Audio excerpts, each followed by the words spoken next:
nga ang among kinabuhi mahimo nga mapuslan, mahimo nga dunay purpose ani nga kalibutan samtang kami niapa ani nga amo ang kinabuhi.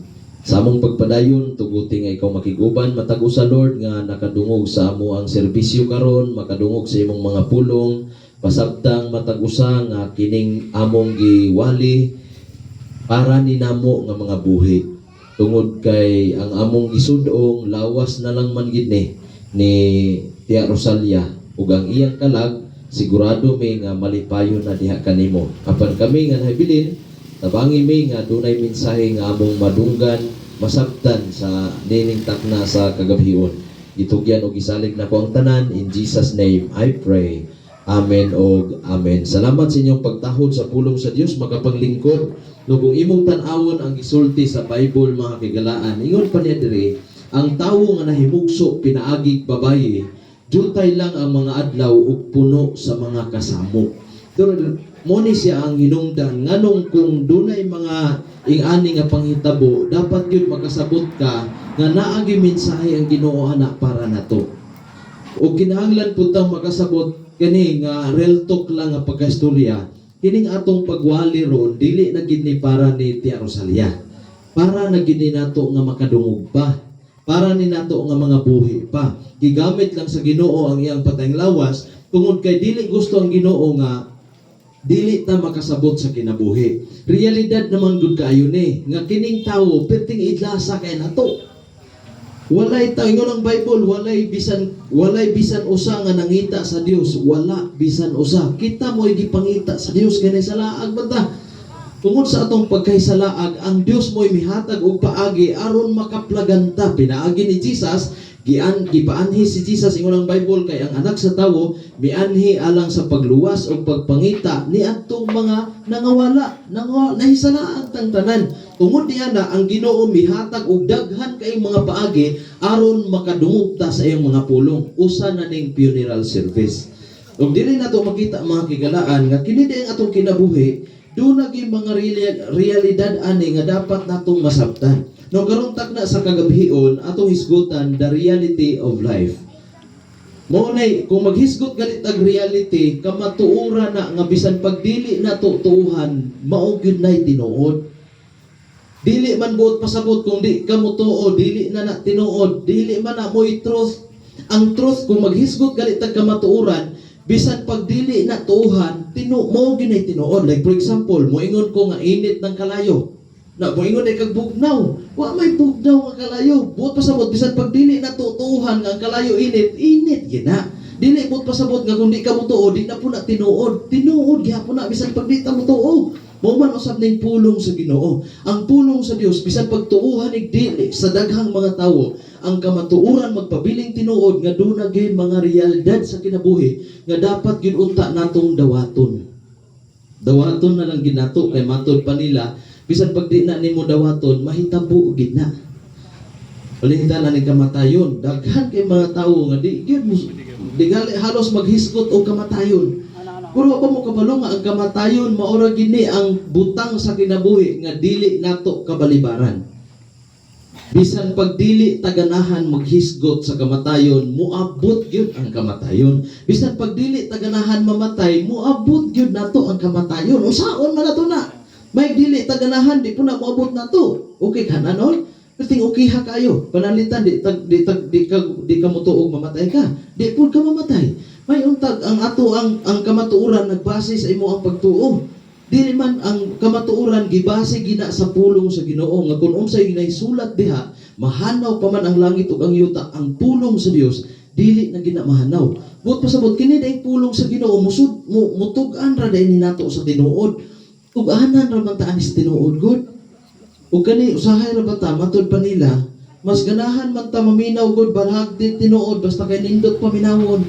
Maot magkina mo binahinungdan daghan kay mga tawo frustrated sa kinabuhi tungod kay mituo bisag pakak ipag-abot sa unahan mahay mo nagiingon ligi nila nga daghan kay mga saad sa tawo nga nangapakyas Munang ang mga tao itawon, naglagot itawon kayo sa mga nagsaad po nga may pakyas. Usaon man mo ng tao mana. Ang tao yun sa tinuoray lang, kung imong balihon bitaming tao, uwat biya na. Baliha gali ninyo ng tao ba? Uwat yun. Doon ay nangutanan ako, tinuod ay pastor, nga tanang tao bakakon. Ingon po ko niya nga, pangutan ay mong kaugalingon. Ingon din siya nga, oo nga no. Tinuod oy. Pangutan daw imong kaugalingon. Kung moingon gali ka nga, ang imong, kung moingon gali ka nga, di ka makasasala, dili ka dautan. Diha lang kumutuo nga, dili giday tanan, bakakon. Pero nahibalo ko nga kung mutugan lang ta sa tinuod, kita mismo nahibalog kinsa ta. Mao na hinungdan nga ang realidad sa kinabuhi. Doon ta magdugay the reality of life. Pipila ka mga butang nga dapat natong makita, ilabi na sa atong gisgutan. Number 1, it's burden. Kining kabugaton. Kung imong tanawon ang Bible, man that is born of a woman is of few days and full of trouble. Burden ba? Kaning kabugaton, naagi tay mga kabugaton sa kinabuhi. Daghan kay tag mga kasakit o problema sa kinabuhi nga hangtod karon naagi hapon nato. Like for example, ang uban ga problema in tawon kay ang ilang mga anak pertig yung sa nawayon na. Kung ang imong problema anak nimo nga perting sa nawayon na, dili na problema sa uban kay naabagi uban nga buutan kay mga anak. Pero dili pud pasabot nga buutan ilang anak, wala na sila problema. Kay basin og problema po na sa ilaang ang uban balatian. Burden na mga kabugaton na sa kinabuhi nga naa na nato. Ang uban ga problema in taon sa ilaang silingan. Ang uban silingan gyud problema. Ang uban ga problema sa ilaang unsay gyud problemahan. Di lang ko mangutanag unsay problema ninyo. Pero mutuo gyud ko nga naa gyud pud moy problema inyo. Di ba? Kana ang uban ga problema in taon unsay paniya pamahaw ugma. Ang uban ga problema og unsaon pagbayad ang utang. Problema bigid ang utang. Burden. It's burden. Hinumdumi nga basta tawo nga nahimugso pinaagig babaye, walay exempted nato sa mga kasakit o problema. Unsaon man ang gisulti naman sa Bible, man that is born of a woman is of few days of full of trouble. Tanan man ta nahimugso pinaagig babaye. Balo lang kahagna abay nahimugso diri pinaagig. Umatod pa nila anak sa liking kawayan. Di man tinuod ang anak sa liking kawayan. Tanan man ta mahimugso pinaagig babaye. Nabay may ngon diri nga pastor. Dili ba babaye mo mahimugso nako. Unsa di ay? Kani kay kung natawo ka pinaagig babaye, ayaw intawon ka tingala kung naa kay problema. Kay mura og problema gina kung wa kay problema. Ayaw ka tingala kung ang mga problema mo abot na to, nagpatimaan lang na nga tawo giday ka. Nagpamatuod na nga tawo giday ta. No, di man ta maningala anak kay part naman sa kinabuhi, kabahin na gid sa kinabuhi ang mga problema. Mao binahinog sa mahinungdan nga dili ta dapat dili ta dapat ma-surprise ba kung ang problema mo abot.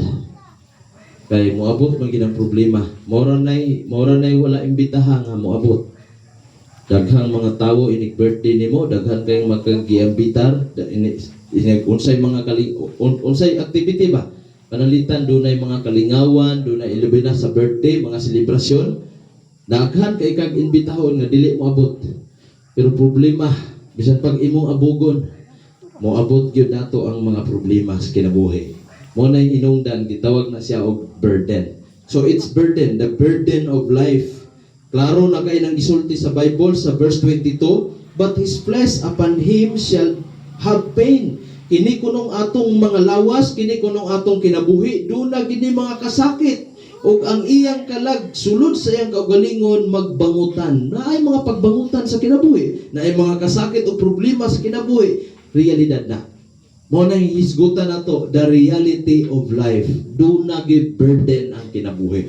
Do na give mga kabugaton ang kinabuhi. Do na mga painahanglan nga bisan unsaon galit nato usahay, di gyud matagbo. Daghan po kayo tag mga problema nga bisan unsaon natong sulbad, di gyud masulbad.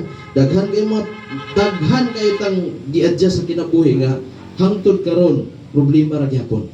Muna mga kigalaan, makigsunan kung nadungog nato karon ang pulong sa Ginoo, gipakit-an ta og realidad sa kinabuhi. Nga naa ay burden ang kinabuhi. The burden of life. Number 2, the boundary of life. Diri ta sa boundary. Kaya ang atong nailhan nga boundary kadto mga hatong unahan sa meteryo. Naapoy boundary ning kinabuhi. Awa ang verse 5. Ingon ang Bible sa verse 5 sa ato ang text, ako lang pagabasahon mga kigsuunan, nga ang ato gidaing kinabuhi do na gidaing ni boundary. Ingon ang Bible sa verse 5, seeing his days are determined. Sa nakita nga ang ato diay mga adlaw gikatakda na giningdaan. But pasabot gipitsaan na ka sa Ginoo kanus ara tataman. Ako, wag ginintaon ko kabalo. Bisan saon ako balintong ang akong birth certificate. Di gid ako makitaan dito. Ganus ako mamatay.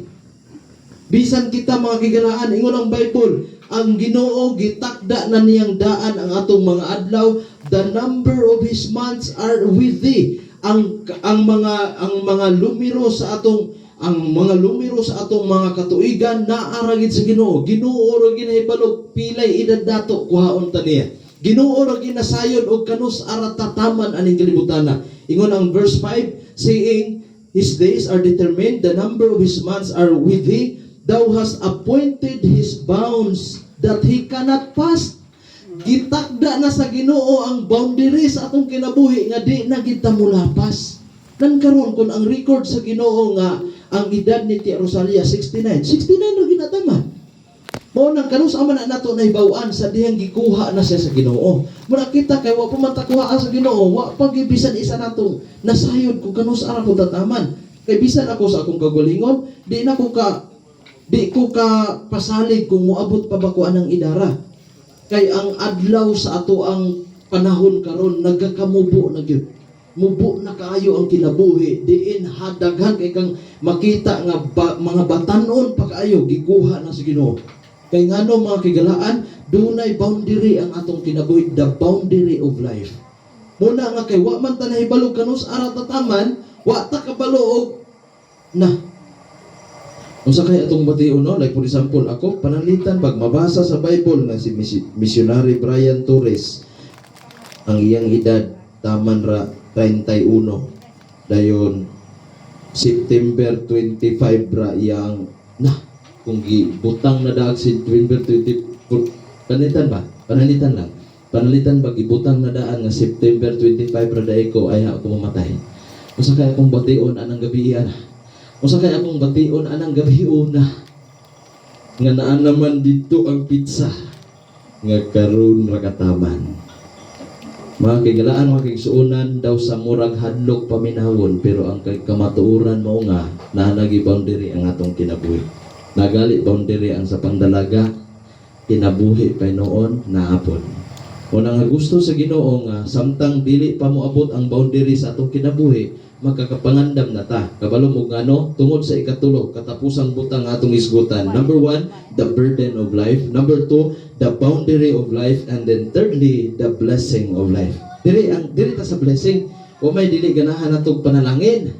Wala may dili ganahan natog blessing. Ingon ang Bible mga kigsuunan sa verse 15, if a man die, kung ang tao ba mamatay, ingon pa niya diri, shall he live again? Mabuhi pa bagbalik?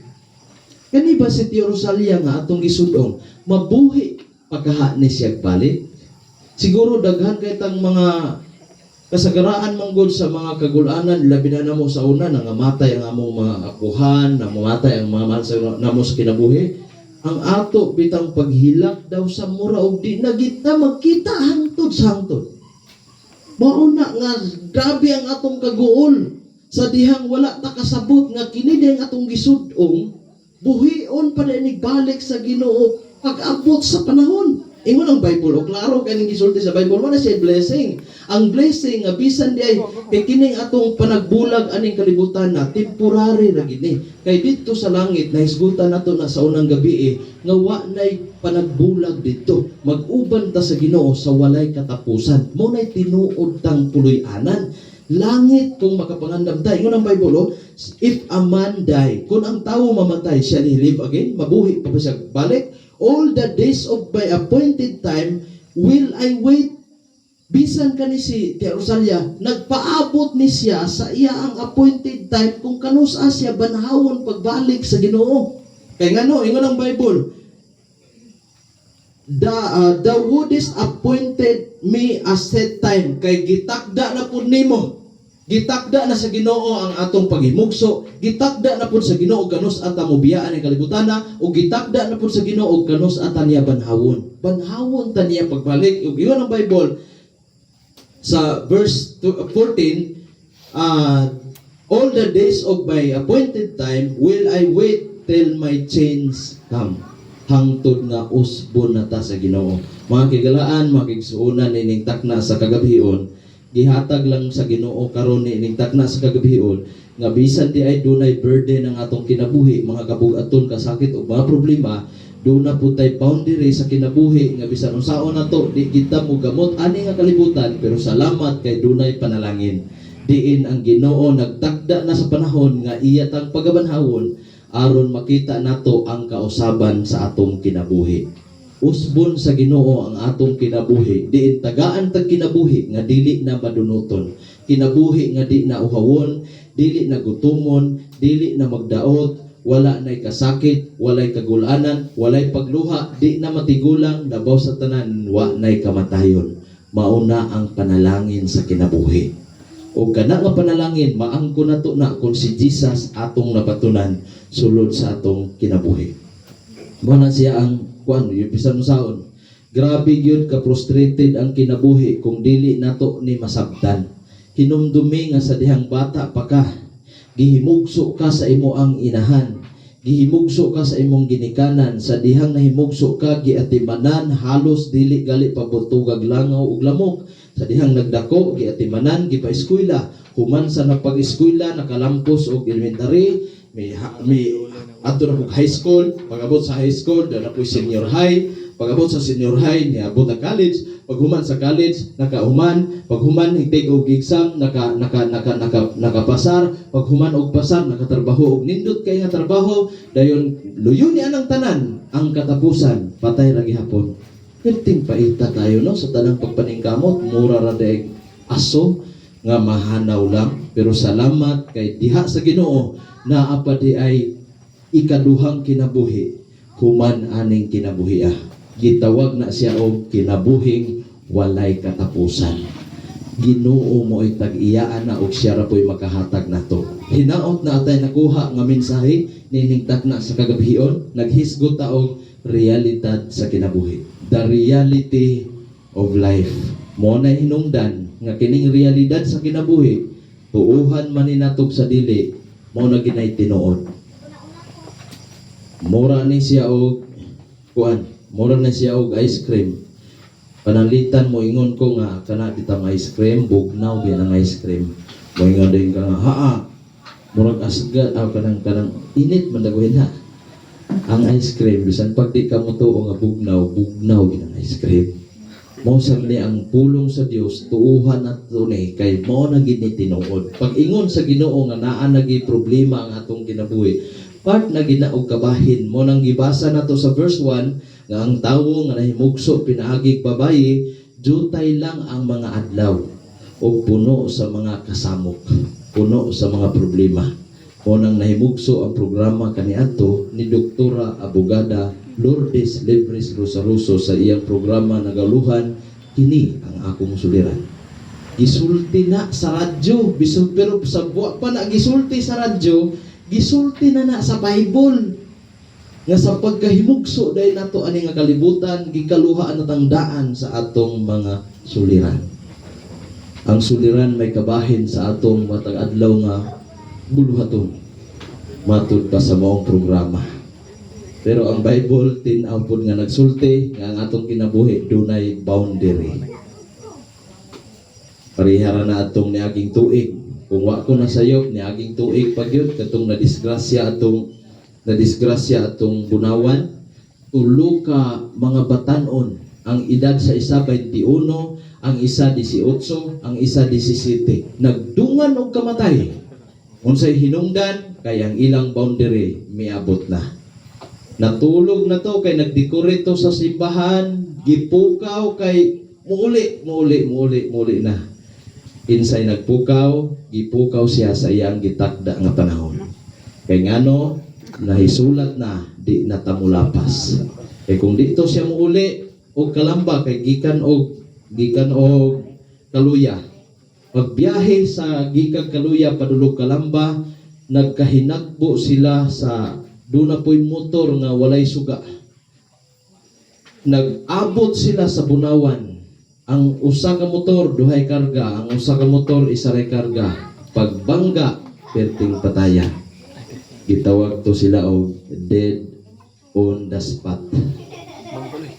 Tuod man bisan sa ilang pagkabatanon, wa na gid milapas ang ilang boundary. Kita usab to na boundary ang atong kinabuhi. Walang tayo nabalo kanos ana moabot nato. Ang ato lang buhaton karon kinahanglan magapangandam ta nga ang atong padulngan dunay umaabot nga kausaban. O kana nga kausaban alang lang na sa mga tawo nga dunay pagsalig o tuo ni Jesus nga ilang manluluwas. Kay ang langit intindi ra na heaven is a prepared place for those who are prepared. Mo nang mangandam gid ka hinumdumi nga kung maghisgot ka sa pagbayad sa sala, si Jesus mo'y mianhi sa kalibutan. Ang tanan natong sala dito sa cross iyang gibayran. Siya namatay, gilubong apan nabanhaw sa katulog adlaw, og si bisan kinsa nga mosalig og motuo kaniya dili na malaglag og moabot ang panahon kung moabot ta sa kamatayon, dunay giandam ang Ginoo nga nindot nga puloy-anan, langit sa walay katapusan. Basta mangandam lang ta karon sabtang buhi pa. Hinaot to na tayo nakuha nga mensahe nining takna sa kagabion, the reality of life. Nakita nato the burden of life, the boundary, and the blessing. Blessing kayo kung buhi pa ka, nangandam na ka. Kay si Jesus ang imong gikinahanglan. Kay kining atong gisudong, moabot ra gyud panahon, magkita patagbalik niya. Una-unaon lang nato nga si Jerusalem mi abroad. Kay pila ka tuig sugod karon, makita ra ta niya balik uban ang mahimayaon nga lawas uban sa Ginoo sa walay katapusan maglipay ta. Basta lang gyud atong nadawat si Jesus nga atong maluluwas. Mag-ampo ta aging pagtapos. Salamat sa iyong pagpaminaw. Aging pagtapos manindog ta palihog kung wala mo'y kabilinggan. Manindog ta aging pagtapos palihog duko sa atong mga ulo, piyong ang mga mata. Amahan nga langit nun, balaan nga Dios. Ginoo dalaygon ka sa walay katapusan, ang imong mga pulong mao ni ang muhatag og lamdag sa mga gikalidgan namo sa kinabuhi. Daghan kay mig mga pangutana nga Biblia ray makatubag. Ilabi na Ginoo sa realidad sa kinabuhi. Sa nakita nga daghang panahon nga mura og maningalami nganong daghang mga kasakit o problema nga moabot namo. Pero nakita na mo Lord, mao na day nay realidad sa kinabuhi. Daghang panahon Lord nga maka-question me nganong diri ra taman, nganong gikuha nimo, nganong kabatan-on ang uban pila pa edad gikuha na nimo. So salamat bisan sa pangidaron ni Jerusalem, makita namo nga daghan kaayo nga sa among panahon karon nga di nakaabot aning idara. Pero bisan pa man ni ana usahay maka-question me nganong diha ra siya taman.